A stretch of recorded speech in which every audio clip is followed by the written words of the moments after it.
mama akanikataza. Okay, niendelee. Endelee from ukapanga kutoroka sasa. Okay, sasa unaona my mama alikuwa anashinda kiniambia nisitoke juu mimi nishakuwa bibi juu ya mtoto. Sasa niko na watoto wawili, anafaa kufikiria kama mwanamke. But now me my mind was I'm not willing to stay here. But sasa after my mama ameshaniambia hiyo, nikaona yenyewe hata nikitoroka na my mama ashaniambia bado atanirudisha tu. So nikaanza sasa kupatia watu pressure wanipeleke kwetu nione mamangu. Unaona? Kwa sababu pia mimi nilikuwa na miss mtoi wangu, nataka kuona anaendeleaje, mama ako aje, pia mama nataka pia mama aone mtoi niko na yeye. Hata hivyo ananiambia nikae kwangu, but nataka pia mimi nione watu wanaendeleaje. So watu wakakubali. The mother akanipeleka na hata sikumbuki tulienda na kina nani, nakumbuka tu huyo mama. So tukaenda. As in, I wish hata wangenipeleka. Wangeniambia nijipeleke. Kwa sababu hakuna kitu walipeleka home, you know? Like wananipeleka home na tuko na mtoto na wananipeleka hivyo without anything, you know? Na unajua Waluya, sijui Waluya tunakuanga na shida gani. Kukiwa na event kama hiyo, hata kama your mom ana anything, anahakikisha hata kama kukopa amekopa. So that watu wakule vizuri, wakuwe comfortable. You know? Anajua at the end of it kuna envelope. Nothing is for free. Kuna envelope, at least atapatiwa kakitu. Kuna envelope ya aunties, ya sisters, you know. So watu walikuwa hivi kwa compound wanaongojea bahasha, and then to my surprise hao watu wanapeana ndizi. Ndizi. Na bedhe mama amepanda ndizi mingi kwa shamba, anauzaga. Sasa mkimpatia present ya ndizi, like mnamwambia nini surely? So my mama kaniambia, Nancy, as in nimekuja hivi. Nikamwambia okay, unajua mimi sijui maneno ya marriage. Nikamwambia mimi pengine wamekuja tu kuona boma. Wanapanga kufanya nini? Kurudi vizuri. So my mama akasema, okay. Remember my dad alikuwa Nairobi. So all this time my dad akiona hii mama alikuwa anamwambia Nancy anakuja na watu wake. So my dad akajua obviously hapo kuna do. Do you know my dad alikujanga kubelieve mimi na my mom tulikula pesa yenye tuliachiwa peke yetu. Hadi alikuwa ananiambia you of all people can betray me like this. You of all people. Najaribu kumwambia dad hakuna kitu watu walikuja kusema it is impossible. Hakuna venye mtu na akili zake ataenda kwa kina msichana hivyo. Tunajaribu kusema ni ndizi tuliletewa. Aski. And it took him years. Actually I think he heard about that in one of my interviews kama yenye nafanya saizi nikisema. But alikuwa amekataa kabisa kubelieve. You know? Tulikula pesa na mamangu. Rurasho. So after that sasa my mama akaambia watu hamwezi rudi na Nancy. Wacha Nancy abaki. Sinaona kuna mtoto, wacha kwanza wa bond kidogo, it's long. Mwaka mmoja na kama jiona mtoto wake, wacha wa bond kwanza, akae at least 1 week and then atakuja. So nikiwa home ndio mama sasa alikuwa anaanza kunifundisha. Ukienda huko kaa hivi, pika kwako. You know me, mtu alikuwa ananiambia it makes sense. Nipike kwangu aje, si chakula bora nimeshiba. Kwanza hiyo stress ya kupika aje na mimi napikiwa huko kwa mom. Si nikule tu huko basi, nioshe vyombo. But my mom was for the idea I cook in my own house. Mpaka akaniambia nitakufanyia shopping. Ukienda unaenda kukula pika kwako. Nikasema okay. So ile siku narudi akaninunulia unga. Kwanza alinisiagia unga, akanifanyia like everything a woman needs in her kitchen. Mimi nikarudi kwangu. Na nikamwambia my mother in law then, my mama amesema nipike kwangu. My mama amesema nifanye nini? Nijipikie. So akajam, by the way alijam akaniambia, umetaka sasa kwanza kujipikia kwako. Nikamwambia sawa. Na zikiisha usikuje kuniuliza. Ambia tu mamako, uambie mamako zimeisha. Nikamwambia sawa. So mimi nikaanza kupika kwangu. You know bado niko na food sasa niko poa. Mtoi alikuwa 2 months. Umeacha huyu mwingine? Nilimwacha na my mom. My mom alikataa siwezi toka na mtoi wake. Then so mimi niko huku napika niko sawa. Wacha food ishi. I saw fire. I starved. Na mtoto wa 3 months then. Nakumbuka nilikuwa naenda kwa jamaa mwingine alikuwa amepanda watermelon kwa heka 5. Nilikuwa naenda na gunia natandikia mtoto hapo chini ya mti ya maembe. Mimi naenda kwa shamba ya watermelon. Na kula hizo melon. juu ya njaa, nazikula nikitoka hapo na change fruit naendea maembe. Na baadhi wao walikuwa na fruits mingi sana hiyo area, walikuwa wamepanda a lot of fruits. So na kula maembe na kula vizuri mpaka meno inakuwa uchungu. So nikitoka hapo at least tumbo imejaa maji, sisikii njaa hivyo, at least naweza nyonyesha mtoi. Nikaanza kulaka hata pesa ya sabuni. I remember napkins zangu zilikuwa zinakaa, sijui ushaiona duster aish, yani mpaka ukinap nazo mtoto una feel dhidhi, you know, yani zilikuwa all this time jamaa hatumi. Venye nilikuja nikiwa mgonjwa, venye alikuja nikiwa mgonjwa, alikaa mpaka nikazaa. Venye nilizaa hivi mtu yeye akafikisha 2 weeks akarudi. Na ukumbuka akirudi ya communicate, yeye akienda anaendanga hivyo kama amenyamaza. So niko na hii mateso imekuwa too much. Nikasema mimi acha tu sasa tena nifikirie venye nitahepa. Nikafikiria venye nitahepa. Mimi hata sijui nilitoanga wapi do by the way. I can't, najaribingi kumbuka hiyo pesa nilitoa wapi, sikumbuki, but I got the money na nikahepa. So nikiwa na hii nikakumbuka ile incident ilifanyika Kakamega. Remember mimi nimehepa sijui kwa huyu jamaa Nairobi. Juu mimi Nairobi sijaienda kwake. Tuko tunapatania job. Ama nje ya gate ya kwetu. Sasa wiko wake sijui. So nikiwa country bus nikaanza kufikiria niende kwa my dad ama niende wapi. Juu sijui kwa huyu jamaa. Nikafikiria ile event ilifanyika home, my dad alisema tumekula pesa ya tuliletewa ya rurashio. So nikasema nikijaribu kwenda kwa my dad, ile mbio atanitoa, nisijaribu hata. So nikaambia huyo madhe, nikamcall. Kwanza nilikuwa nimezima simu, nikafungua nikasikia tu. Kwanza yeye ndo akapiga. Huko nikamwambia nitumie namba huyo jamaa. Nitumie tu saa hii ama niende kwa babangu niko Nairobi. Ati hapa, unaenda kwa babako aje? Hapana, acha nikutumie namba. Akanitumia namba that guy. So I called him and nikamwambia we, niko Nairobi, ni either uniambie unaishi wapi ama mimi niende kwetu. Na juu pia yeye hataki niende kwetu, ikabidi ameniambia penye yako na akaniambia I'm coming for you. So akakuja akanichukua.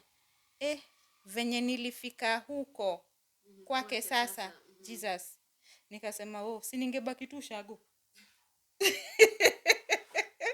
kuna nini? Nilipatana na kanyumba kingine kama mabati kanatosha. Okay, not that nyumba ya mabati ni chafu, but I mean ni mbaya, but let me explain this one. Ilikuwa inatosha na hivi. Imebandikwa gazeti. Okay, sijaona kitu kama hiyo, nilionea hapo and unfortunately that was not my house. Curtain yenye imegonga sijui ilikuwa kala gani katani. Kauvundo kanakutana nawe kwa mapo unaanza tu kusneeze. Nikasema nini imenileta huko? Si ningebaki tu kwa ile nyumba yangu safi na njaa zangu. Njaa tu ndio imenileta huko. But now nikajiambia anyway, at least sasa tuko wawili tutasaidiana na mawazo, tutainuka. Then I came now to realize kumbe this guy alikuwa anafanya drugs, you know? Alikuwa anatumia drugs sana. So but sasa tukiwa job okay, I don't know how he did it kwa sababu job hakuna mtu alikuwa shy notice. Though mimi nilikuwa nishay notice kitu ameka kwa ulimi, sijui kitu ya black. Okay, sijui kaitwa kubera, but alikuwa anaweka huku chini ya ulimi. Siku moja nishamuona nao nikamza, kuna kitu huko mdomo yako. Akaniambia usijali ni sweet. So nikaibrash. Nikakuja kuambiwa sijui ni nini. Okay, I can't remember what that person told me. Kubera, okay. So nikasema so long as I'm here tunaweza work out, life yetu itakuwa poa. Kuliko wako mbali, niko mbali maybe. You know, nikakuja kurealize huyu jamaa aliacha kazi kitambo. Siku hizi yeye ni jamaa tu wa mtaa. You know? Yeye ni jamaa tu wa mtaa, ni mchafu, hajielewi. Yaani alikuwa anakaa funny, nikajiuliza, ndio bwanangu. This is what I'm married to. Me. So mimi nikaanza kuhustle ile kidogo kidogo tu. Nilianza na hustle gani? Kuuza mayai. I think eggs. Nilikuwa nauza tu eggs. Haikufanya poa juu sasa capital pay ilikuwa inaleta shida, nikaachana nao kabisa. So nikafuka sasa na mtoto. So food haiko inatuletea challenge hapo juu babake by then alikuwa mwanajeshi. I don't know kama bado ni mwanajeshi ama aliretire. Alikuwa. So hata hizo nyumba za rental za mabati ni za babake. So unaona hatuna rent. Rent si hatujui ni nini, si ni food inatoka huko kambi, sisi tunakula tu, so mimi nilikuwa natafuta tu ya mtoi ya nguo na yangu ya kukua smart, so niko na hii iniletee hii nini, nikachana nayo. So nikaanza kumwambia, unajua ile siku tulienda home ya ukua babangu hakujui, na babangu ako na hasira na wewe juu hakujui, na juu tuko karibu na yeye, tunaweza amka tu mapema tutembee pole tutafika home, twende uone my dad. Ungeleshe tu kama mwanaume, mwambie hauna kitu, kama kuna venye anaweza kukusaidia atakusaidia. Akanambia hapana, siwezi enda kwa babako saa hii, wacha kwanza nitafute nikuwe stable, tukue poa, alafu niambia ukue poa aje na pressure inakuja.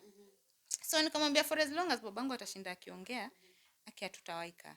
Then babangu akaanza saa ile story, sisi na hao watu hatuoanangi, sisi na hao watu hii yenyu haitakaa. Nikamwambia these are curses, unajua hizi ni malana, twende tu, at least maybe akikuona ata change mind, twende tu. But alikuwa anakataa. So mimi nika try sana ku build this guy up, and I thank God because I know this girl inipenda for real. Mimi sikumpenda kwa sababu all this time hakuwa inigonga, hakuwa initusi, apart from hiyo ujinga yake ya kuniacha ushago, huyo kunitesa, sijui kama alikuwa anajua kitu anafanya. Hakuwa inichapa, hakuwa initusi au anything. So mimi nilikuja niko na life ilikuwa inaendelea kukua ngumu zaidi, yani na try kila kitu inakuwa ngumu, na nikakaa mpaka mtu yeye akafikisha almost 2 years. Niko na hapana, hii life hapana, mimi wacha tu nirudi kwa my dad. Juu sasa hizo nimetry kila kitu, hakuna nje inafunguka. So I called my dad siku moja, nikamwambia, dad, nataka kuja kukuona. Akaniambia sawa, kuja. So nikabebana na mtoto wangu na vitu zangu na nikaenda home, and I apologized to my dad again. Nikamwambia, dad, I am so sorry. Okay, I was not able to explain myself kwa sababu hata angeelewa. So nikamwambia tu, dad, I am very sorry, mimi nimekuja nipeleke tu shule yote hata kama ni gani, nisome. Sasa this time nitafocus, sitaki story nyingine. Akaniambia, uko sure utaki story nyingine? Dad, sitaki. Akaniambia, sasa ukumbuke kuna watoto wawili, ukifanya tu mchezo utahangaika hii dunia. Nikamwambia, dad, nimelearn lesson yangu, sitaki. Thank God my mom was around at that time with my son. Walikuwa wamekuja na hii. So my mama akasema, me I'll take care of your kids, wewe soma. So my dad akasema, ndio mind yako isikuwe idle, wacha nikupeleke driving school. So nikaanza driving school na computer classes. 2 weeks, was it 3 weeks? Huyo anaanza kucheka na ujui nataka kusema nini. There's a bombshell. Now 3 weeks now to driving school, nikaanza kuona funny symptoms. Nikaanza hizi ndio symptoms nilikuwa naona nikiwa na ball ama ni nini. Nikajipeleka usi. Boom, nilitoka nikiwa na ball. Kumbe nilitoka huko nikiwa na ball. And I'm again thinking, why now? Mbona hii ball haikujionyesha kama bado niko kwa jamaa? Mbona saa hizi? And now I'm thinking, okay, sasa hii naambia nani? Okay, siwezi ambia sistangu. Mamangu ndio ataachana tu naye. Babangu sasa ndo ataniua. Hii naambia nani? And I'm thinking, wow. I'm thinking, sasa hii nitanyamaza nao kwanza nijikaze nimalize hii driving school, alafu sasa nijue nitafanya nini. But mimba ni nini? Mimba ni ya kuficha. Morning sicknesses. Na mamangu ni nani? Macho ya wamama. Mamangu akanotice, akakuja akaniita. Akaniuliza, Nancy, uko sawa? Mimi naona uko na mimba. Nikamwambia, mom, ni kama nikitoka huko nimetoka na ball. My mama akafaint, na hivyo ndo alipelekwa Mata na akalazwa. So after amelazwa, nakumbuka nikienda kumuona, akaniambia, Nancy, me I don't know kenye utafanya, but nikirudi kwa hiyo nyumba nisikupate, because I don't want your father to find out uko na mimba tena. Not again. Nikamwambia, mom, sasa nifanyaje? Nitoe? Mimi sijasema utoe mimba. Nimesema nikirudi nisifanye nini? Nisikupate. And I'm now thinking, okay, nirudi kwa ule mtu. And my mom is like, huyo mtu unajua babako hamtaki. Unarudi tena uko matapiko. Wewe fanya tu venye utafanya, but nisikupate. wachana hata tu na huyo mtoto wako, wachana na your kids hapo, nitawalea, lakini wewe sikupate. So I'm thinking now, where do I go? Then akili ikapiga pap, nitafanya kazi ya house girl. Wacha niende nitafute kazi ya house girl kwa hao wadosi wa Nyayo Estate. Mmoja anaweza niajiri kabla aka kamimba kaanze kushow, nitamuexplainia situation yangu, ani accommodate tu kwanza. Who knows? Ile pesa atakuwa amenilipa nitatafuta kale kanyumba kama kaule jamaa kama bati, nianze kuishi hapo juu alikuwa analipisha rent 1500. Wa na shetani ni nani? Anakuanga rada. So nakumbuka hiyo time madhe alitoka usia akanipata, of course. But sasa hiyo siku alikuwa amekuja ndo nilikuwa naenda clinic. So venye nilienda clinic, nikiwa kwa njia nikishatoka clinic sasa nikapatana na kajamaa kengine hapo. Kakaanza kunikatia. Nikasema huyu jamaa si anakuja vizuri. This is an answered prayer. So akaanza kuniambia ati nimenotice uko na ball. Nikamwambia niko na ball. Uko na bwana? Nikamwambia sina bwana, bwana aliniacha. Na niko na watoto wengine wako. Mimi baadhi nakuanga honest. Sije kudanganya. Niko na watoto wengine wako na my mom, na venye niko hivi mi nafaa kutoka home na sijui naenda wapi. Tuseme tu nimefukuzwa home lakini sijui naenda wapi. Akanambia si then tunaweza oana. Ala, unauliza bado? Nikamwambia mimi niko ready, tunaweza. Akaniambia wacha basi ni travel home, juu niko na travel home kesho, then nikirudi we move in together. Nikamwambia hapana. Wewe tunaenda kwako, unaniacha kwako ukiendanga ushago. Mimi utanipata tu hapo. Nikamwambia sasa wacha tu niende home, niambie madhe natoka, ndio at least asitense, alafu nikuje tuende. So mimi nikakimbia home, nikamwambia mama nimepata rafiki yangu mwingine, sikumwambia ni mwanaume. Nimepata rafiki yangu mwingine amesema atani host kwake kwanza. Akanambia the better. So I carried some of my things and I left with that man. Akaona ningoje huko kwa gate. So I'm married now. We dated, tumemaliza kukatiana kwa barabara tukichukua bag tukienda kwa nyumba. I was desperate. Yeah, and I'm pregnant. Jamaa amejua uko na mimba yake. Hapana, mgani? Huyo mwingine sijamwambia, na hata sitaki kumwambia. Juu nikimwambia sasa ndo atapata nguvu ya kunikujia. Anirudishe na mimi sitaki kurudi huko. So mimi nataka tu nitoroke kwa hiyo situation. So this guy is like a savior to me. Sasa amekuja. Huyu mwingine nimepatana kwanza alikuwa mkali. Tumepatana na yeye sasa. Tumeenda na yeye mpaka kwa nyumba. Nikapatana na mabati ingine. But now at least hii mabati ilikuwa at least neat. Haikuwa imeomoka. Haikuwa imeomoka lakini ilikuwa safi, you know? At least kuna kahewa kazuri, haina uchafu, iko empty lakini iko neat. Nikasema haina shida, tutaanzia tu hapa. So that guy akakuwa mzuri. My dad all this time, I don't know alikuwa anaambiwa niko wapi, so hakuwahi nipigia simu. So tukakaa na huyu jamaa vizuri, akawa tu anani treat vizuri. Hakuwa na issues. But sasa venye again ball ilifika 8 months, this guy akakumbuka nakuanga na ex. Akaenda akalewa usiku, saa 9 akakuja na huyo ex wake. Wamelewa. Sasa kitumbo kyangu kinafika huko. Wamelewa. Wakaniambia ebu sanga huko. Wakalala hapo and they were doing their thing and I'm there. So mimi nikaona sasa hii ni nini? Mimi hata siwezi kaa hapa. You know, I can't talk because mtu akinitupa nje, of course anajua hii balls yake. Anaweza niambia niende alafu nitenda wapi, na sasa hii kwanza venye nimechoka. So I didn't want trouble. So mimi nikatoka nikienda. So I started walking that 3 a.m. in the morning. Nikajipata kwa church nyingine hapo kwa gate, nikabisha. Nikamwambia soldier nifungulie nimechoka. Nitafutie tu mahali naweza lala. Akaniuliza umechapwa? Nikamwambia nimechapwa. Nikirudi huko atanichapa tena. Soldier akanifungulia gate. Then I slept hapo kwa room kake, akalala hapo nje kwa kiti. So in the morning mimi niliamshwa na instruments za church. Kumbe the next day was on a Sunday. So sitaki kurudi kwa nyumba yangu mapema, sitaki kupata hao majamaa bado wako huko. So nikaingia tu church. So kuingia church nikasikia word lakini ilikuwa tu inapita. So ndio huyo mama, the wife to the bishop in that church, I think she noticed I was going through something. Akakuja kuniongelesha, akiniambia stories za Jesus, and I'm looking at her and I'm like, where was this Jesus all this time? Nikamwambia please, nimechoka and you're just wasting my time. Achana tu na mimi. Huyo Jesus simtaki. Nimwambia tu simtaki. Na by the way usiniambie tena hiyo story. Kama tu unataka nisiwahi kanyaga kanisa yako tena. Wa akaniambia it is okay, but ukifeel unahitaji kuongea na mtu utakuwa tu unaniambia. Then akanipatia namba, so nikaichukua tu, but already alikuwa shanikwaza juu ya story ya Jesus. So nilichukua tu kama nimechukua ndo juu amenipatia. So nikatoka hapo nikarudi kwa nyumba. Kufika kwa nyumba maneighbor sasa ndo wananicheka vizuri ati wa hey bwanako, you know they don't know I was inside there.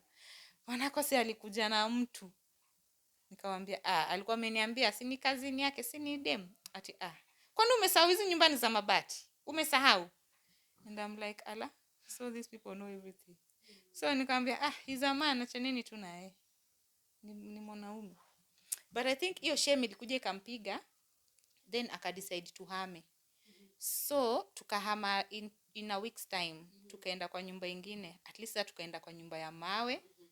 Ka single room lakini nikamawe kalikuwa kanafaa kukua duka. Lakini sasa tunaishi. Nikaona ni progress. The way I rejoiced. Nikaona ni progress kwa sababu ule mwingine nilikuwa namwambia story ya kuhama tutoke kwako kama bati anakataa juu ni alipi rent. Lakini huyu unaona analipa rent lakini bado ana move. So to me was progress. Na nikasahau hata maneno alinikosea. Nianza kufocus sasa na the good yenye amenifanyia. Nikasema huyu mtu ni mzuri, hata kama alifanya hiyo alikuwa mlevi, at least amenihamisha tumehamia hapa. At least sasa hajai ni stress na ball, hajakataa mtoto wangu. Hata sister zake wakikuja kutembelea alikuwa anawaambia huyu ni bibi yangu, tuna expect mtoto wetu wa kwanza, you know, and I was feeling good. Lakini venye tulihamia kwa hiyo nyumba ya mawe ndio mateso yangu sasa ilianzia. This guy would beat me. Akishalewa angenitandika, angeenda alete sasa wanawake vizuri tu hapo. Sasa ni mimi ningewachia nyumba nikienda nje. At least they finished their thing ndo nirudi. But I don't know, haikuwa inaniumiza. Because me I was feeling this guy is doing me a favor. So let him do what he wants. And remember there was no love. Sikuwa nampenda. Mimi nilikuwa najua huyu mtu anani accommodate, ananisaidia tu. But again in my mind nilikuwa nikishazaa ndo nitajua kama nataka kufight for this marriage or not. For now this guy is accommodating me, so haikuwa inanisumbua. So akileta hata niambiwe nimeona nani, iko inanisumbua like the way it can really disturb a wife. So after that nakumbuka ile siku sasa nilianza kuumwa, alikuwa ananiambia bedhi ukianza kuumwa saa hii mimi sijui nitakusaidia na nini, juu sina anything, like I am completely broken. You know he's telling me that na ndio saa hizo mimi I'm in labor. So venye pain ilikuwa too much, akaniangalia akaniambia kwani unabivaje, unafilaje? Nikamwambia bedhi mimi I'm in labor. Akaniambia amka tutafute penye tutazalia. Amka. And I'm like, naamka tunaenda wapi? And you know that time hatukuwa na linda mama. Sisi wenyewe hatuna linda mama, hata haikuwa. Sisi wenyewe hatuna NHIF, hatuna cash. Na tunatafuta hospitali ya kuzalia. Tulitembea, kila mtu anatuambia at least 3,000. At least nikamwambia si nilikwambia niko na watoto wawili. Unaona ule mtoto wangu wa kwanza nilimzalia kwa nyumba. Na sikukufa. So huyu kama imeshindikana nitamzalia tu hapa. Akaniambia ala, sasa wewe unanizungusha huku kote na unajua unizazalia kwa nyumba, are you even fine? Hata uoni aibu? Nika apologize, nikamwambia pole, nipeleke tu kwa nyumba, mimi nitazalia kwa nyumba. So unajua that time nime lose hope kabisa, sijui nitafanya nini na sina do. So tukarudi tukakaa tu kwa nyumba, mimi naumwa tu natulia. Then hapo kando yangu, si nilikwambia nyumba ilikuwa supposed kuwa shop, nyumba ya biashara. So hapo kando yangu kuna mtu alikuwa ameka biashara ya chemist. So huyo mama alikuwa amekuja kwangu kuomba maji I think. So akanipata in that situation, akanotice I'm in labor. Akaniuliza, unaumwa? Nikamwambia ati umeenda hosi? Nikamwambia mimi sina pesa. Akaniambia so utafanya? Nikamwambia mimi nitazalia tu hapa. Akaniambia hapana, twende nikuzalishe huko kwangu, tutaongea story ya do ukishapata mtoto. Twende kwanza. By so God. So hivyo ndo alinichukua akanipeleka kwake akanizalisha. Ulikuwa ushafikisha? Nilikuwa nishafikisha. Niliza actually at 11 pm. 11 pm. So nika relax hapo kwake saa 7. Nikamwambia nibebe mtoto nirudishe kwangu, sini hapa tu kwa kona, nilale kwa kitanda yangu. So akanibebea mtoto nikarudi kwa hao. So nikiwa kwa hao nikapata jua hiyo kutembea, tulikuwa tumetembea mchana, nyumba ni chafu, sina maji, yani I have nothing, the house is just a mess. So nikasema juu siumwi na mahali, let me clean up this place nione venye nitapata maji. Tuko nachota maji na jerrycan uko chini kwa shimo kwa ploti. So nikalalisha katoto kangu hapo, nikaamka nikajiwipe juu hata sikuwa na maji, nikajiwipe tu vizuri, then nikachukua jerrycans zangu zote na nilikuwa nazo. Nikaenda hapo nje nikachota hiyo maji. The guy was not there, he was drinking. Nikachota hiyo maji nikajaza all my jerrycans, nikazibeba nikaenda nikazipanga kwa nyumba vizuri, nikaosha vyombo, nikaosha nyumba ikakuwa safi, na nikakaa hapo kwa kiti. So nikiwa nimekaa hapo ndo nikaanza kukumbuka ile siku yenye nilipata my first born, venye my mama alikuwa ananitreat like hakuwa anataka niamke. Nikitaka kitu mlete hiyo. Nikikanyaga chini bila socks, kuna baridi, you know, and I'm thinking nimefanya hizi vitu mwenyewe. Na hata sijamaliza masaa, like okay, sikuwa nimemaliza hata siku. Sikuwa nimezaa saa 5. Saa 7 already I'm doing something. You know, so nikaanza kujiogopea, nasema aki Mungu nisaidie nisikue mgonjwa, nisaidie nisikufe. Nilikuwa nafikiria nitakufa. Nisaidie nisikufe haki. But siku feel anything, and I thank God I never felt anything. So this guy came in the morning, hakuna food, like the house is completely dry, nasikia njaa, but sasa sijui nitakula nini. Then nikapigia my mom simu, nikamwambia mom, nimejifungua na sina food. Kumbe my dad all this time alikuwa ananispy through someone. My dad was spying, I don't know through who, but he knew everything. So hiyo the next day nimeongea na my mom leo. Actually hiyo siku yenye nimezaa watu wachache walikuja wakaniletea food. So hiyo church yenye nilienda nikamwambia mama asiniambie story ya Jesus, akaniletea food, welcome na shopping, wakaniletea food, wakanipikia. Though sikuambia nimefanya kazi mwenyewe, nilinyamaza juu nilijua mama lazima watateta. So wakaniletea food, nikapata food. Then the next day now my dad akatuma my sister na shopping nyingine ya food. So food nilikuwa nayo, so haikuja kunistress tena. But now this husband of mine, sasa ndio kichapo ikakuwa mzuri. Alikuwa ananitandika. Angetafuta tu makosa kidogo tu, chumvi kwa chakula haijatosha, mbona kikombe inafaa kukua huku na iko hapa. Yaani makosa hakuna, anitandike tu. So after mtoto akiwa 2 months nikaona kichapo imekuwa too much na sitashinda nikiombanga food. Na mimi sisikii ugonjwa mahali. Nikasema nikaongea na shosho mwingine, nikamwambia nikuenda kuachia mtoi na kulipa 50 bob. Alafu namkamulia maziwa na kuachia, unamkunyisha, mimi nakimbia kibarua ya asubuhi and then narudi saa 8. Akasema ni sawa. Kibarua ilikuwa mbali kiasi na sikuwa na fare, so ilikuwa inabidi nirauke mapema I ran ndio nisichelewe. So nikafanya hivyo the first day, the second day I did that, the third day I did that and I fainted nikiwa job. So when nilifaint, mwindi akaniambia utakufia hapa, toka tu, enda, wewe huwezi fanya hii kazi. Nilibeg huyo mwindi, nikamwambia mimi sita faint tena, niachie tu hii job, I need it. I need it. But alikataa. So akanilipa Kenya alilipa na nikarudi home. So hivyo ndo nilipoteza job. But sasa when nilirudi nikaanza sasa kusema wacha sasa nisaidia huyo. Hapo kando tena kulikuwa na mama meka salon. Nikaenda nikamuongelesha, nikamwambia ni allow nikuwe nakuja hapo na mtoi na tengeneza watu nywele, alafu ananilipa kitu hata kani 10 bob, mimi nitashukuru. Na baadaye nilikuwa naenda hapo nikalan, akanifundisha everything, nikajua. So at least nilikuwa napata commission nikirudi home sikosi. So life ikakuwa too hard hivyo, but sasa this time around I decide already I have 3 kids, let me work on this marriage. Let me just work on this one. Sitaki kutoka tena. In as much as spend huyu jamaa, acha tu ni try nikae. Na jamaa anapenda mtoto saa hiyo. Jamaa anapenda tu mtoto. Hana issue na mtoto. Shida yake ni hizi provider. Anasema tu anampenda na mdomo. So this jamaa tukahama tena, tukatoka hapo tukaenda bed sitter. Progress. Nikasema sasa ndio mtu. Hata kama ako na ujinga zake, huyu jamaa simwachili. Huyu ako na hapa. Hapa ako nayo. So tukaenda hiyo bed sitter, tukakaa hapo. Mimi nikaanza kufanya, by then mtoto alikuwa ameanza kucrawl. So nikatafuta kazi kwa bank ya kuwa nikiwapelekea flower, potted potted plants. So nilikuwa nawapelekea potted plants, then nazimaintain, then wananilipa 1500 Per month. per month. Okay, nilikuwa naifanya twice in a week. So alikuwa analipa 1500 in a month. So nilikuwa naenda na mtoto wangu na kastoking kangu kwa kichwa na tuslippers wangu, tunakaa fani na achilia mtoto chini kwa banking hall, ana crawl. Mimi napanguza maua haraka, tunamaliza tunarudi, and I did that over and over. Kumbe all this time manager alikuwa anani notice. Okay, the manager was a she, look at you. The manager was a she. Okay, she would notice me. So mwingine akakuja akaniambia, Nancy, mimi na feel unaweza fanya kazi hapa. But then mimi napenda kizungu hata kazi kusoma. No, I like talking in English. Hata ni broken. It is mine. Najivunia. So alikuwa ananiona anytime we talk nilikuwa naji-express vizuri na hizo rags zangu. You know?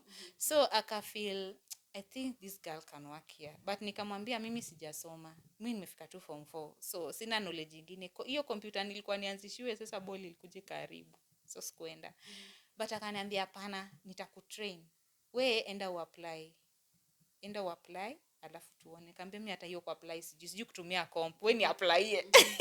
Na kuchoka. Akaenda akaniapplyia. And in 3 months nikaitwa interview. So ile siku niliitwa interview, it was Barclays Bank by then. Sasa ni Absa. So okay, ile siku niliitwa interview, hata sikuwa na nguo ya kuvaa. I remember nilimwambia sina nguo ya kuvaa, sijui naendaje, hata viatu sina. Akanitumia do nikabai.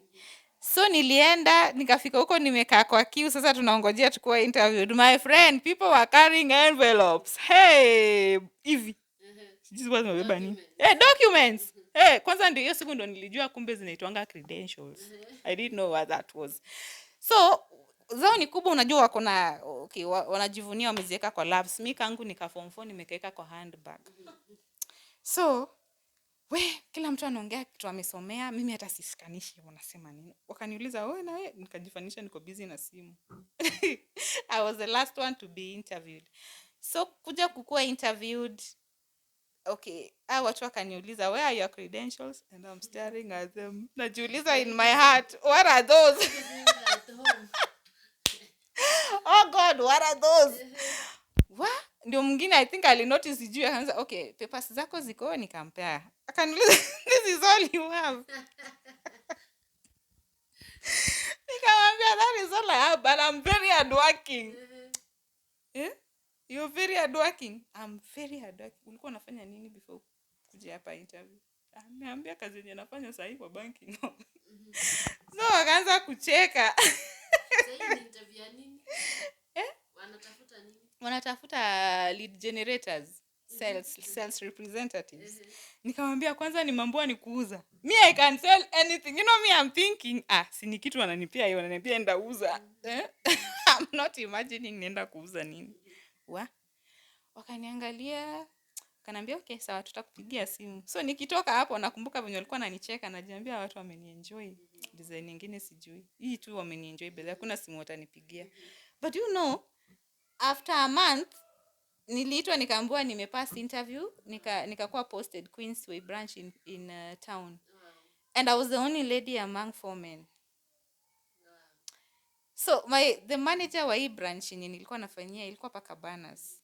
Akakuwa very excited. Akawaambia mtoeni Queensway, juu anajua sina fare. Mtoeni Queensway, mleteni branch yangu ya hapa penye niko. Na kwangu na kwa bank ni distance ya kama kutoka hapa tu, it's like 100 meters na umefika. So akawa anani train venye nafaa kufanya. Dressing ni yeye alikuwa ananinunulia manguo, ananiletea zenye nafaa kuvaa kwa bank. You know, akani groom nikakuwa mtu very different. And I remember hata ile siku nilikuwa nimekuja sasa hapo kukua introduced kwa my colleagues the very first time. Huwa wanakuwa na breakfast meeting before the banking hall ifunguliwe. Alikuwa anasema I know all of you know her. So watu wananiangalia like, tunamjulia, we don't know this one. Ndio akamwambia amji mwenye huwa anatucleania flowers. Ndio akabaki, what? Is she the one? Kwani amechange aje? You know, even ndo alikuwa amenitransform. So by the time alikuwa amemalizana na mimi nimejua kila kitu yenye nafaa kufanya. And I remember I was the the most performing salesperson in Nairobi. I was number one in selling of accounts alone. So kila mtu alikuwa ananitanga yule demo accounts. Hakuna mtu alikuwa anahypanga story yangu. Nikikuja kwako niseme nataka kufungua account ya Barclays, aki nani utafungua? You know, alikuwa amenipatia hiyo knowledge kabisa venye nafaa kuongea na watu, companies and stuff. So after that now, si do iko. Nikaambia my husband sasa then, mimi siwezi kaa kwa nyumba ndogo. No, si nikwambia niko na watoi. Sasa ni yule wa bed sitter. Huyo wa bed sitter. Hebu tuhame. Tukaenda 2 bedroom. Hi! Wewe. Good life. Hey, my friend. And I took a video of that house. Hey, 2 bedroom. My very first 2 bedroom. Na nikanunua viti. Nikanunua flat screen, TV ya mgongo but kubwa. Nikanunua nini ingine? Nilijaza tu nyumba kangu venye nataka kakue.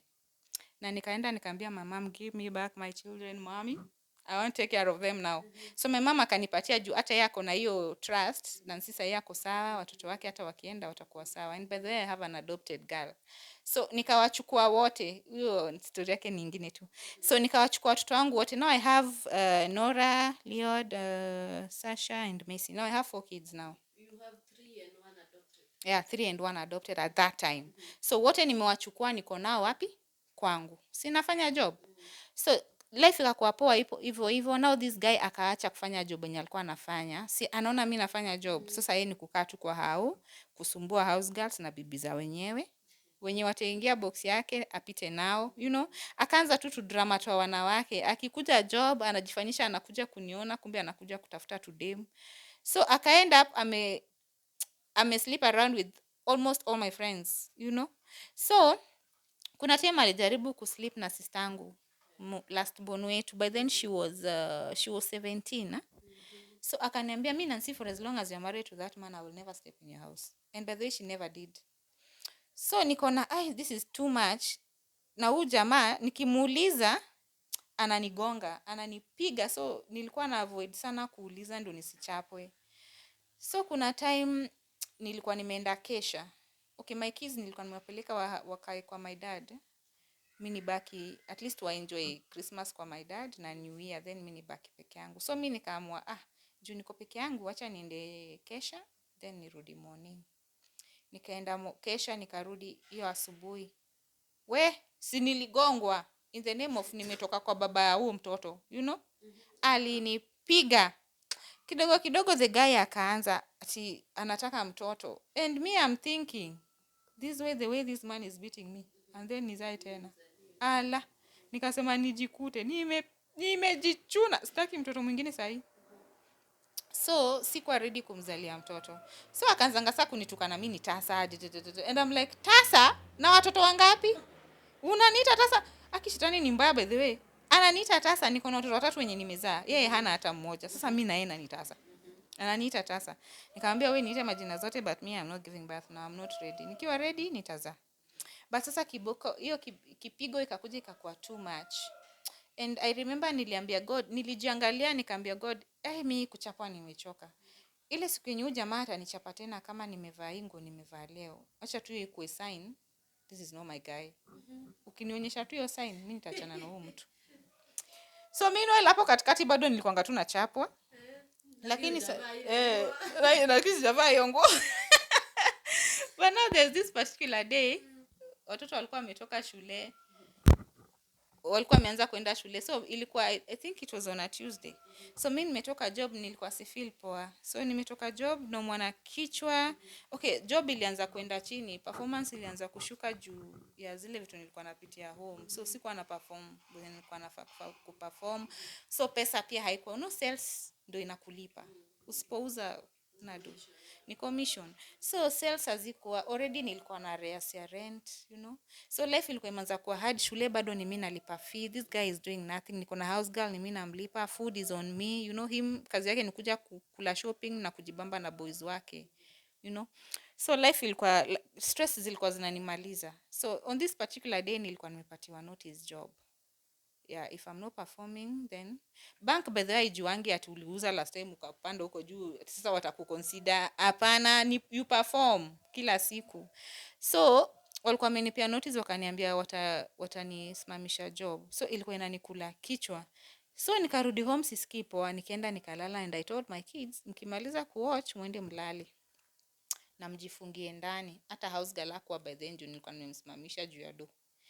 So sisi wote tukaenda tukalala, wakaenda wakalala huko kwao, mimi nikalala kwangu. So the guy came, I think usiku wa manane, akapiga simu, sikuwa nasikia simu ikilia. Aya, akagonga gate, hakuna mtu anasikia. I think akarukia juu ndo akaingia. Kashtukia jamaa kwa bedroom. Hey, oh my god. Yaani tangu watu waanze kufanya kazi kwa bank, madharau imefika wapi? You have forgotten I am the head. I will now remind you I am the head of this house. My friend, unajua nilikuwa nimelala na tumbo. Nilikuwa nimevaa dress tu kama hii. Nilikuwa nimelala na hiyo dress yenye niliambia God. Nimelala na tumbo hivi. Najaribu kumexplainia, Aki please, mimi niko mgonjwa sisikii. That guy grabbed me from behind and I don't know how he did it. Kwa sababu kuna kucha alikuwa amefuga, hii sijui ni ya nini alikuwa amefuga. Aliingisha kule chini, ikapita through the vagina, akanirarua na akanisimamisha. So mimi nilifeel ni kama nararuka. For real I felt it. I felt ukiraruka tutafeel. I felt ni kama nararuka kabisa. But sikufeel hiyo pain. So akaanza kunipiga, akanipiga. And you know my kids are in the other room and this is not their father. So akanitandika and I remember my daughter akatoka huko mbio, yule mdogo, chana huyu mkubwa mwenye niliadopt. Huyu mwenye niliadopt alikuwa how old? Alikuwa class 6 by then. So my eldest daughter alikuwa I think 6 years. I think she was 6 years then. Akakimbia jikoni, akachukua kisu, akakuja nao mbio, akanirushia. Mom, kata hizo mikono zako, ache kushinda akikupiga. So me, my heart was like, in my mind I'm like, ai kai huyu jamaa akipata hii kisu atageukia watoto wangu.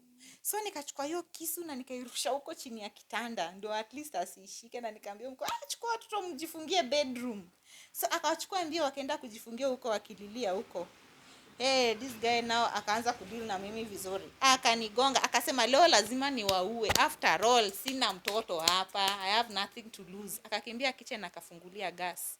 Akaanza kutafuta kiberiti, na mimi sijui Mungu alipeleka wapi hizo kiberiti cause nilikuwa na kibox hivi. Akupata hata moja. So mimi venye nilisikia gas ikileak ndo nikaanza kuogopa. Akasema guy, this guy for real atatuua. So tukaanza kuscream. Nika scream. So watu hiyo wakisikia nikiscream wanaogopa pia wana scream. So imagine the entire house is screaming. So the caretaker and the landlord came. Wakapata gas inanuka, so wakakimbia jikoni, wakaizima, wakachukua that guy wakamrusha nje. Akasema unataka kuua kila mtu kwa sababu ya vita zako za nyumba? We want to kill the entire plot here. So wakamrusha nje. Na mimi wakaniambia nisimfungulie mlango tena. So mimi nikakaa hapo, nimekaa kwa bed. Sasa bado nalia, najiangalia, ndo nikaangalia hii dress, nikasema ala, si ndo ile nguo. It's nice, ndio prayer nilimake. Na bado naambia God ati okay, sasa hiyo ni first confirmation. Sasa huyu jamaa akikuja na apologize, nitamsamea. Lakini akikuja na bebe vitu zake zinataka kubeba na aende, pia ni sawa, sitakataa. Kenya atachukua taka ni mimi nilinunua, bora tu aniache na amani, mimi nitakubali. But akiona ukweli amenikosea na akuje ombe msamaha, mimi nitamsamea. So the guy didn't come back that night. Asubuhi yake nilikuwa na very crucial meeting, nikaenda job. Kufika job nikapata branch managers wengine wamekuja, ni mimi ndo nangojewa. Nikaingia, okay, venye branch manager wangu aliniona kwanza, hata kualau niende kwa hao wengine juu nilikuwa nakaa vibaya, nilikuwa nimefura. Akaniuliza Nancy, what happened? Nikamwambia nilikuwa natoka job nikaanguka kwa stairs. Akaniambia hizo stairs ziko na makucha, si zimekugwara? Nikajua tu huyo obviously ashajua kenye ili happen. So nikamuexplainia what happened. Na venye nilimaliza kumexplainia, nikisimama blood sasa ndo ika ooze, you know. Kumbe huyu jamaa alikuwa amenigwara vizuri huko chini. So ndo akaniuliza ulikuwa umeenda kuona guy? Na nikamwambia with what money? Sikuenda. So akanipeleka. So nikaenda nikaona guy na okay, alikuwa ameniumiza but not that deep, I thank God. But nilikuwa nimeumia. So wakaniambia niende OB, nikakataa, nikasema I don't want cases, you know, nikaachana na hiyo story. So kurudi home, okay, hata before nirudi home sasa ndio my manager akaniambia no, I'm sorry to tell you but you've been fired. Sikupenda kwangu. You know it's not my company. You know me, I did my best. Mi nakuelewa lakini sasa nitafanya aje, you know? So you've been fired but nitajaribu ni kulink na another insurance company uone ka you can do something. Kaambia sawa. So kurudi kwa nyumba again ndio napata this guy came. He carried everything that belonged to me and he left. Yeah, si alibeba vitu zenye nilibai kwa nyumba kama siko, si akisema niendo na tunahama. But bedroom ya watoto hakuingia juu ilikuwa imelokiwa. So vitu za bedroom ndo hakubeba. But hizi vitu zingine zote this guy carried and left. Then the landlord comes. Juu ilikuwa around 7. The landlord, the caretaker comes and ananiambia landlord amesema utoke kwa nyumba yake saa hii. Huwezi kuwa na arrears alafu bado mna misbehave. And I'm like saa hii natoka nikienda wapi usiku na watoto? Ati yeye ameniambia anataka kufunga mlango, utoka tu nifunge. That is how I left that house at night. I don't know where I'm going with kids. Tunazurura. In fact, it was in this place. Tunazunguka the entire Tasia area. Tukitafuta nyumba. Usiku wa manane na watoto. You know, my kids are asking, Mom, tutapata mahali pa kulala? Tutapata kitu ya kukula? And I have nothing on me. So tukazunguka until tukapatana na nyumba ingine ndio ilikuwa bado inajengwa. But ilikuwa imemalizwa si kabisa, but at least mtu angekaa ndani. So nikaenda nikaambia caretaker mwingine, aki juu hizi nyumba zote ni vacant. So nipe tu moja nilale. Kulala tu, then asubuhi nitaamka nijue venye nitafanya. So this guy akaniangalia, akaniambia hata sasa wewe nikikunyima hisi nikujiletea laana. Sasa watoto watalala wapi? Nikashukuru. So akanipatia nyumba moja 1 bedroom. Tulale hapo, then the next morning nijipange. But now in the morning akakuja kama amechange mind. Akaniambia, nikikuacha ukae hapa unaweza tafuta rent. Nikamwambia hai, why not? Nita hustle tu nitafute rent. Akaniambia okay sawa, nyika kaeni hapo lakini utafute rent. Nikamwambia sawa. So that is how we landed ourselves a new house. So tukakaa hapo na watoi, zile vitu zilikuwa tumeacha huko tukaendea na mkoko, tukazileta and we started life, but life was not easy. It was tough. So I had now to take again my kids back to my mom. Kwanza niliwapelekea my dad who was nearby. Then sasa ndo my dad akasema, juu mimi ni mwanaume na nakuanga busy job, wacha nipeleke watoi ushago. So my kids wakaenda ushago, but I remained with the one I adopted because she was the eldest. So yeye tukabaki naye. Nika struggle, nika decide to hell with this. Let me just focus na God sasa. So nikasema nataka sasa kufanya life yangu ikuwe tu ya Christ. Sitaki story ya wababa, sitaki story ya wanaume, na sitaki story ya watoto. Na nikaenda nikakewa implant by the way. This body is very productive. Nikasema it will surprise me again. So I took a very serious implant. And now I said let me focus on this God right now. Ule Yesu nilikuwa naambiwa acha nione kama ni mreal. So nikaanza kwenda church. Juu sasa nimetafuta job haikuji, rent sipati pesa ya kulipa, and by the way to cut that whole story short, ile ya rent, I stayed in that house for 1 year without paying a single shilling. 1 whole year. Bila shilingi hata moja. So hiyo time nilidecide sawa acha ni focus na God.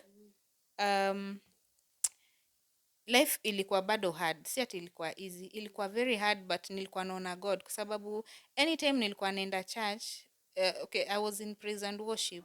Immediately after ministration nilikuwa nakaa and then someone just comes and tells me na feel tu nikupe 8,000 endo buy watoi maziwa na sijamuomba, you know. And I remember there was a time nimekuwa church and I'm thinking sina transport ya kunirudisha home, sijui uko nyumbani before my kids now went back at home, sijui watoto wangu watakula nini and everything. And then I'm now thinking, unaona ude amekaa kando yangu, venye tu unaweza kumekaa kando na mtu useme tu unaona ude amekaa kando yangu, hii service ikiisha nitamwambia nisaidie na so moja, at least niende nibe mafuta taya 20 bob, marago ya mbao, you know, usha budget tukajua itatosha. But now this girl tukimal service ikisha tu hivi and then ananiambia, "But unajua penye taski sina kwanga huku Embakasi?" And I'm like, sinajua, kwanza iko karibu na penye na stay. Si mbali sana na penye na stay. Akanambia nipeleke, kuna vitu nataka kununua and then nitakudrop kwako. Sasa I'm thinking, kabla tufike kwangu itakuwa late, sasa watoto wangu watakuwa wamekufa njaa. But nikasema it's okay. So mimi nikampeleka super. Kufika super, this lady was buying stuff. Kwanza ndo alikuwa ananiambia, "Ni nini sijachukua?" No, hujachukua hii, mimi namwekea. Aki alikuwa anabai mpaka nikaanza kuogopa si atamaliza hadi hiyo, so unataka kumuomba. Sasa anafanya shopping mingi hivi aje, you know. So after ameshafanya hiyo shopping nikamsaidia kubeba akapeleka kwa gari, and I'm thinking ile pesa yenye mama alispend mpaka mboga, and I'm thinking si angenipatia hii pesa niende huko kijijini nimbaye mboga mzuri mingi na nyanya, unanunua aje vitu kama hizo supermarket? That is what I was thinking. Sasa nilikuwa nakwazika pia na yeye na shindu mama ni nini. So nikaogopa hadi kumuomba hiyo, so yenye nilikuwa nataka kumuomba ya watu hii, but nikamwambia tu, nikasema tu anyway akinidrop anifikishe kwa gate nitamwambia. But nilikuwa naambia God asione ni kama nimeona anafanya shopping ndio namuomba, kwa sababu ilikuwa in my heart nimuombe. But venye tulifika akaniambia unaishi na nani? Nikamwambia naishi tu na watoi wangu. Akauliza mkubwa anatoshana aje? Nikamwambia kwa class 6. Akaniambia that one is big enough. Akaniambia Nancy, unajua tukiwa church spirit yangu iliniambia tu nikufanyie kitu. Unaona hii shopping nimefanya? Ni wewe nilikuwa nafanyia. Hey, I danced. Hey, si nili dance. Guy, I was happy. I cried like I didn't know God can really do that. Aki nilifurahi cause mimi nilikuwa nimefika mwisho na imagine sijafungua mdomo nimuombe hiyo, so sijamuomba kitu. Ndio nikakumbuka guy, that no wonder God alikuwa anani silence. Nikamwambia baadaye mimi nilikuwa nataka tu nikuombe 100 shillings. So moja. Unaona? So tukapatanga shopping ya food hivyo, you see. So life ikakuja ikakwanga hivyo. So after that ndo sasa kukakuja kukakauka, watu hiyo wakaenda home. But bado focus yangu na God ikakuja ikakuwa strong. So nikiwa na God mimi nikamwambia God, mimi bado ni msichana mdogo, najua nimemess big time huku na decisions zenye nimemake, but I still want to get married. Na nilisikia unapianga mtu kitu anataka. Exactly venye anaitaka. Sasa mimi nikaanza kwambia God, juu mimi nimejaribu sana vijana wadogo na ni kama hatuendani. You give me someone who is older than me by far. Nikasema kapata someone who is 15 years older than me, I'll get married. Okay, that was the kind of prayer I said because I was not thinking of staying alone. Like who likes loneliness? None. So I after that prayer, after 7 years now, I got now my husband, now my current husband. So we got married and life ilikuwa poa sana, and took yeah, now with no, four kids now. Okay, I told him about even the other one that is not biologically mine, and he was okay. So he was coming from a broken marriage, and I'm also coming from a broken marriage. So kila mtu ako na experiences zake penye alitoka. So we felt okay, tunaelewana. So we got married. So after we got married, sasa, you know, now it was now after 7 years. Sasa nimekaa natamani sasa mtoto, you know, na kabebi sasa akakuji. Sasa zile sitaki kabebi kanakuja kenyewe. Na sasa zile nataka kabebi kanasema isikuji. Mimi nikaenda tena kwa God. Nikaanza tena kulilia God. Nikamwambia God, sasa ni aje tena nimekuja na kubeg actually. It's like mimi sijaiza. Me I want a baby. Na ukinipatia tu mtoto msichana, kama tu hana nitakurudishia huyu mtoto. That is the kind of a prayer I made. And hata haikuchukua muda, then I conceived. Na venye tu nilijua niko na ball. Hey, excitement ilikuwa hii level. So and I told my husband, unajua mi last time nilikuwa na ball, sikumbuki hata mtoto anafanywa. Sijui hata hiyo feeling, sikumbuki. Mi nataka kwanza clinic like yesterday. Akaniambia, it is too early, surely. You are only, in fact I was 5 weeks pregnant. Akaniambia 5 weeks pregnant ni mapema, huwezi anza clinics. Nikamwambia hapana, mimi ndo niko na mimba, wacha na mimi nianze clinic mapema. Akaniambia okay, enda anza clinic yako. So mimi nimetoka hapa nikienda clinic na huyo Nora, she's the one I'm telling you about, my adopted girl. So I went with her. Remember she's still a young girl. Tumeenda clinic, nimefanywa hizo test. But sasa huyu daktari aniletee results, naona tu akipita hivi akiniangalia zile za, you know the way someone can look at you like anashindwa kuambia kitu anataka kuambia. Mimi nikajipeleka kwa ofisi yake, nikamwambia wenye tulikuja nao wote wameenda, mimi unanipita tu ukiniangalilia kwa hizo pillars ni nini? Hata ni wewe nilikuwa nakujia, ingia tu. So kuingia akaniambia okay, tumefanya hizi test zote ziko sawa, lakini ya HIV iko reactive. Ananiambia iko na shida. Nikamwambia iko na shida? Si ufix. Iko na shida na wewe ni daktari. Si ufix. Like that is what I told her. Akaniangalia akaniambia okay, I mean it's reactive. Nikamwambia okay, so akaniambia okay, in reactive in the sense that okay, nikaanza kidogo kuconnect Kenya anajaribu kusema kama okay, unasema niko na ukimwi. Like aseme tu agonge tu hapo ndipo. Unasema niko na ukimwi. Akasema hapana, hauna ukimwi. Uko na virus. Nikashindwa huyu mama ananiambia nini? So nikamuuliza akaanza zile za hizi results si final, unaweza enda ufanyiwe confirmatory test. Then kamuuliza ngoja. Hizo results zingine zote, hizo test zingine zote zimefanywa kwa the same lab. Lakini ya HIV ndio iko na kasoro. So hizi zingine nisiende kufanywa confirmatory test hapana. Nikamwambia sasa unaniambia nini? Si useme tu unasema kenye unasema niko na virus. Then from there sikumbuki hata vitu zingine. Hata siku hata nasikia kitu anasema. Nilikuwa tu naona mdomo yake kifunguka pekee. Siku nasikia kitu anasema. Nili switch off. So in my mind I'm thinking now that husband of mine. Hi. So my husband infected me with this thing na hakuwa ananiambia. All along amekuwa tu akijua na hasemi. Now The current. Now my heart is boiling. Saa hizo kumbuke ndio nimekuwa tu ordained kukuwa evangelist. Hata sijamaliza wiki moja. So I'm thinking, kai, sasa hii ni pepo gani? Like, hii sasa naanzaje? You know?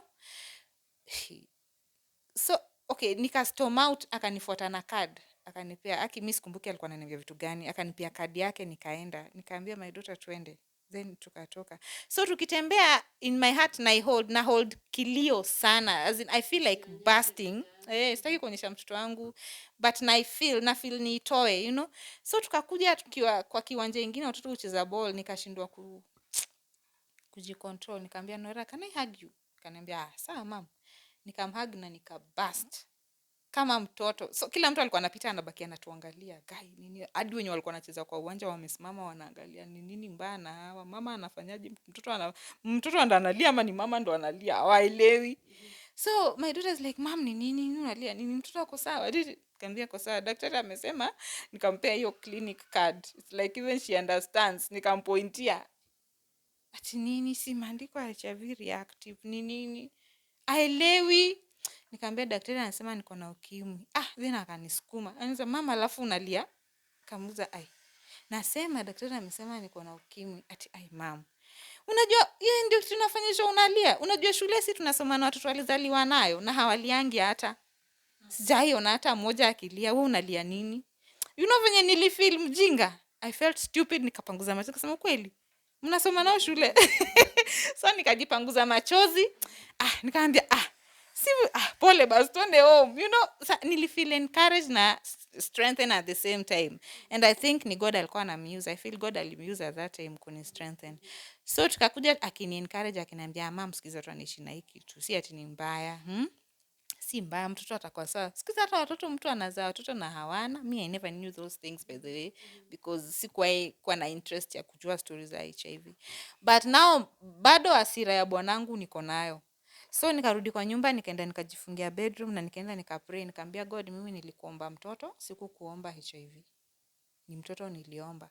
Lakini juu umedecide zikuje zote wewe utanipatia tu grace venye unataka nifanye. Juu mimi I don't know. Siwezi kwa tu nimekuwa ordained as an evangelist the other day then I turn positive and I'm not a jumpy person. Me in my mind I knew watu wako positive wote ni jumpy. That is what I knew. So I was wondering hii imekuja aje ama kuna mistake. But now I knew my husband because my husband is not as born again as I am. So I was like, hii kitu ilikuwa supposed ipate si mimi. You know? So siku amekuja. In fact, even before he comes, I called the doctor nikamwambia nime calm down. Is there a way I can save my baby? Is there a way naweza save mtoto wangu asikuwe infected? Akanambia, there's a way, but first make sure your husband comes for check-up ndo tujue kama nyi wote you be on treatment ama niwe peke yake ndo tujue venye tutakusaidia. But make sure your husband does not know your status until ujue yake. Sasa mimi nashindwa mama ananiambia nini? Until nijue yake aje na obviously yako nayo. But akanambia just fake a smile, usimuonyeshe anything. So akija akaniuliza umeenda clinic? Nimeenda clinic. Kila kitu iko sawa, lakini sasa siku hizi wanasema mama akiwa na mimba na moleka lazima waende na bwanake ndio watibiwe, as in siku hizi wanapima watu wote, kuna vitu mingi tu wanapima.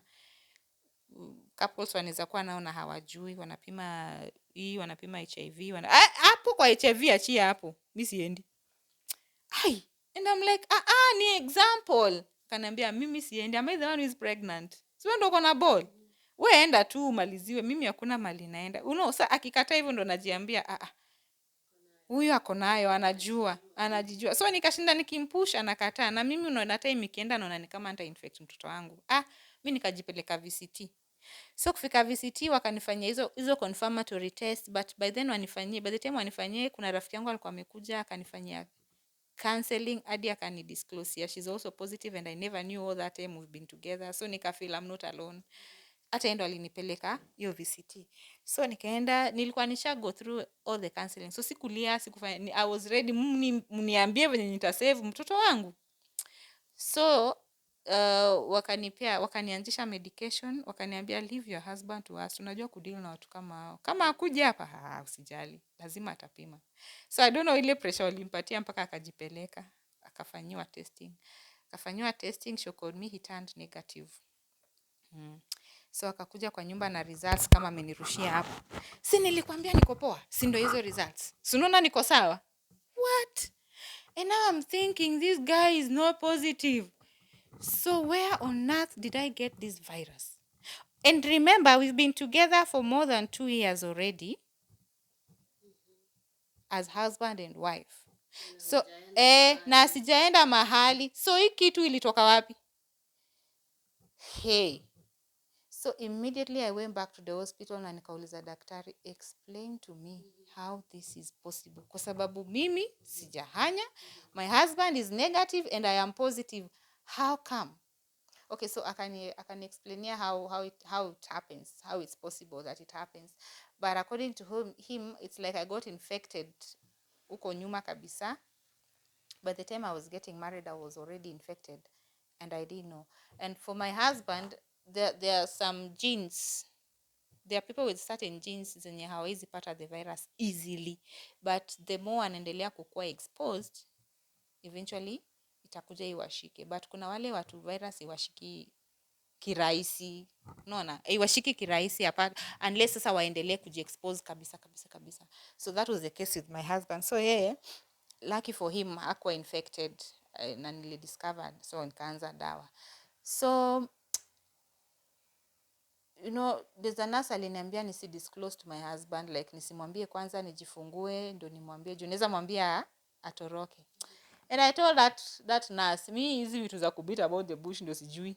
Me I'll tell him, kama ni wakukaa na mimi atakaa na mimi, na kama ni wakuenda ataenda. Juu hata nikingojea nimwambie ile siku yenye nishaza, hata kama ni wakuenda ataenda tu, na kama ni wakukaa bado atakaa. So let me tell him now, kwa sababu akienda kufind out kama sijamwambia, maybe I find madawa hata understand, itakuwa story nyingine. So me I came back and I told my husband, me results zangu zilikuwa different na zako, zilikuja positive. Me I was just point blank. Akaniangalia like he doesn't understand. Akaniambia, hiyo inamaanisha kuna mistake? Hakuna venye unaweza kuwa nao na mimi sina. So hapo lazima kuna shida. Umeenda kuconfirm? Nikamwambia nimeconfirm mara 7. So iko hivyo, na hata ndio hizi dawa nishapatiwa naanza. So akatoka akaenda bedroom akajifungia. So mimi akijifungia huko nikamwambia my daughter aenda upaka. Enda weke vitu zetu ready kwa sababu hatujui anakuja akisema nini. Hii obviously hii tu ni kufukuzwa hii. Hakuna njia nyingine. But I thank God because before I got involved with my husband, I told him everything about my A to Z. So alikuwa anajua past yangu yote. Hakuna kitu sikuwa nimemwambia. So alikuja na akaniambia, hizi dawa wamekupatia, wamesema mtoto atakuwa sawa? Nikamwambia, wamesema nikimeza dawa tu vizuri mtoto atakuwa sawa na sitakuinfect. Akasema okay, kama daktari amesema hivyo, then meza dawa vizuri na usijipatie stress, mtoto akue sawa. Nikasema thank you Jesus. Then akasema sasa hii isitoke kwa ukuta ya hii nyumba yetu. Sisi peke yetu ndo tujue hii secret. Mtu mwingine asijaribu kusikia. Tunaelewana? Tunaelewana. Kumbe sasa hapo ndo ilikuwa beginning of my misery. Sasa after that life ikakuja ikakuwa tu poa. But sasa God pia akaanza kunionyesha some very crazy visions, like okay, even before I knew my status, God had already shown me I was sick, but I brushed it off, like nilichukulia ni kama ndoto ya shetani, but God was already speaking, kwa sababu kuna time alinionyesha nimepaka a lot of drugs kwa meza yangu na naziweka ndani ya bag. So mimi niliamka nikasema, nani mimi nimeze dawa ya TB 6 months? Hii ndoto confuse. Okay, I never took it seriously. So God akaanza sasa kunionyesha ati nimesimama niko kwa church, but now instead of preaching the word the way I do, I'm like kind of preaching and telling people about my status. Like I'm telling the church about my status. Na ningeamka nikemea hiyo ndoto kama pepo kabisa. Like me, niambie watu church my status. Am I crazy? You know, but God was sending a message. Then pia ningejiona niko place ka Uhuru Park na wamama wamejaa and I'm talking. Okay, sikuwa nasikia nawaambia nini, but I'm talking to them, they are crying and I can reach out to the ones I can and hug them, you know, and they feel good and I also feel good, but sikuwa nasikia nawaambia nini. But when I talk to my bishop akanambia, Nancy, God wants you to go public about your status. And I was like, no. Na venye tu nilisema no, oh my God, ndio sasa shetani, okay, si shetani, Mungu alialau shetani sasa kunifrustrate mpaka ni, you know the case of Jonah akitumwa Nineve na anakataa, venye Mungu alimpitisha. That is what I faced, kwa sababu God alialau shetani atumie my husband kunifanya mambo. My husband mwenye tulikuwa tumeagree hii itakuwa between us, angekuja usiku amelewa hiyo matime, nafu unajua usiku ndio watu wanakuanga wamelala, kumenyamaza, aanze tu drama, like aanze tu kushout, watu wa ukimwi ati mnalala nini, mmemeza madawa, meza dawa usiniambukize, amka umeza madawa zako guy. And he's shouting, unaona tuko wangapi hapa, he's shouting. So hapo ndo utasikianga tu switch tukiakishwa tui chui, alafu watu wanaenda hapo nje nasema, na baadhi hizi nyumba zinakuanga na joto saa 9 asubuhi joto. Nataka kusikia story. Watu anatukanana na atatukanana mpaka 6 am. Hakuna kulala. So the entire plot knows now that we are co-positive. So mimi nitabaki tu nimejifungia ndani. Juu sasa nitatoka nikienda wapi? Watu watanibeba aje? Even the house girls walikuwa wanani avoid. Ukipata wamekaa kwa stairs wanafanyana hivi, songa pinge, anakuanga na ukimwi, songa. Na si watu wanasema wakijificha, unasikia? You know? So ikaanza hiyo stigma ikaanza kukua kali. Stigma ikanipiga by the way proper. And then I remember again,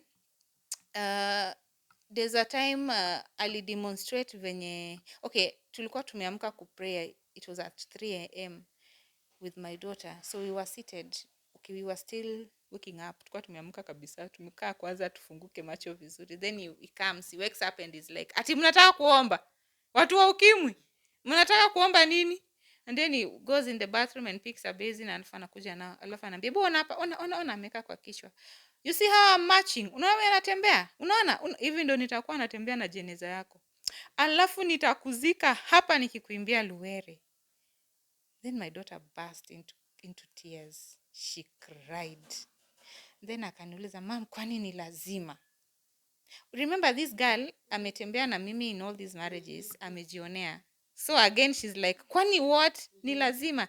And for the first time she raised her voice na akamwambia, "If you dare talk like that again, I'll forget who you are. Nitasahau wewe ni nani." Nikamwambia, "Don't talk like that. Najua sasa mimi nakulipia fee." Achana na hiyo story, but ilimuuma. But again ilikuja kwa spirit yangu, like bado God alikuwa ana speak Kenya nataka nifanye sifanyi, unaona. So even ndo nilikame up na jina ya Don't Bury Me Alive as a foundation and as also kwa YouTube, Facebook page yangu. So after that sasa ndo nika decide hii imekuwa too much, like imekuwa too much, nikiendelea kutoroka hivi ndo vita zinapigana. So my mom pia akaamka, kila mtu akanitenga, stigma was all over, everything was tough, the church also arose, you know. So napigwa vita na church na nyumba na my parents, there's no way I can run to. Nilikuja nikakonda, I was at some point 51 kgs. I was too skinny that sasa hizo nilikuwa nishajifungua saa hizo. Mtoto alikuwa sawa, I have 2 kids by there, they are all fine, they are all negative. So mtoi alikuwa sawa, so nika decide wacha sasa ni focus tu na huyu God. Yeah, wacha ni focus na will ya God sasa. Kama ni kwenda public ndo anataka, wacha niende public. So I decided now let me go public. I didn't know how to go about it, but nilikuwa nisha decide, So venye tu nilienda public, if I remember when I first did my first video on YouTube on how I found out I'm HIV positive. Venye tu nilitumiwa hiyo link, nikashare penye na share na nikazima simu. Hivyo ndio stigma iliniishia. Unaelewa? Hivyo ndio vita zote za nyumba, za church, za everywhere zilienda zikanyamaza.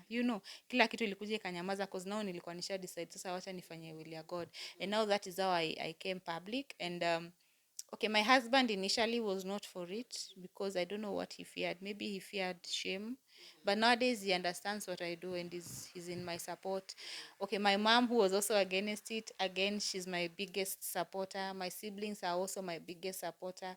So I really thank God. Mpaka hapo, I think naweza sema God amekuwa faithful so far. Yeah.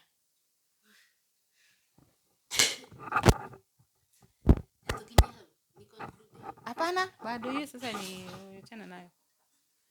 Simtaedit. Sasa oh guy, ndio naona huyu anakuja aje na mimi bado nasonga. Sorry. Sasa nimemaliza hiyo part yote ya story yenye ilikuwa important. Sasa nimebaki hata sidhani inaweza take more than 15 minutes. Kwa sababu tu ni yenye nataka kuongelelea the foundation now. Hizo nilikuwa naniambia foundation, what I do. Yeah, vitu kaa hizo.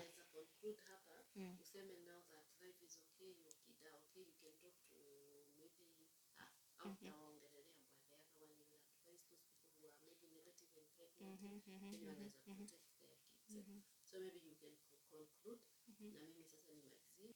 Oh, sasa nasemaje? Wewe utamalizia sasa useme but now life is okay, your husband and oh, okay. Okay. Niongee? Oh, okay. Sasa for now, until now everything is okay. Kila kitu imerudi in place. I have 2 children right now whom I got when I was positive, but wote wako negative. I thank God. My husband is also very much negative. Haniogopi, by the way. That is why we have babies. So haniogopi, hakuna stories za CD. I mean, we are married. Tunaenda CD nini? His wife is my husband. So haniogopi, and I thank God for that. So also my family is also my friend. Everyone in my family is in support of me. My church also is in support of me. So I really thank God because I feel God alinituma kwa sababu ya hii. You see, it took Jesus to be like us, for him to understand us. So unless I was positive, I don't think ningewahi elewa watu wako positive. Kwanza mimi ndo nilikuwa mbaya na kustigmatize, But God alisema I am watching you. I am watching you. See, now I'm in their shoes. I can relate with discordant couples kama mimi na my husband. Naweza relate na mwanamke akiniambia Kenya anapitia kwake. I can relate na mwanaume akiniambia Kenya anapitia kwake kama ako positive na the other one is not. And I can also relate with women who are pregnant and positive, because I understand ile challenges wanapitia. And I thank God for that so far. Thank you so much. Thank you so much, Nancy. It's a story, a karugendo, and I think everyone has picked what is yours. You've picked what is yours. You've learned. Mimi sitaongeza, mimi sitatoa, but we shall do another part with Evangelist Nancy. We shall do another video. Atuambie now, after kujikubali, after now the husband kumkubali vile yako, na the ministry ametuambia don't bury me alive. Yeah, so we shall be back with that other video. Atuambie now how life is. Naongelesha maybe wewe mwenye uko hapo who is HIV positive, or you are living with somebody who is HIV positive, or you know somebody who is HIV positive. Thank you so much for watching this video to the end. Until next time, bye.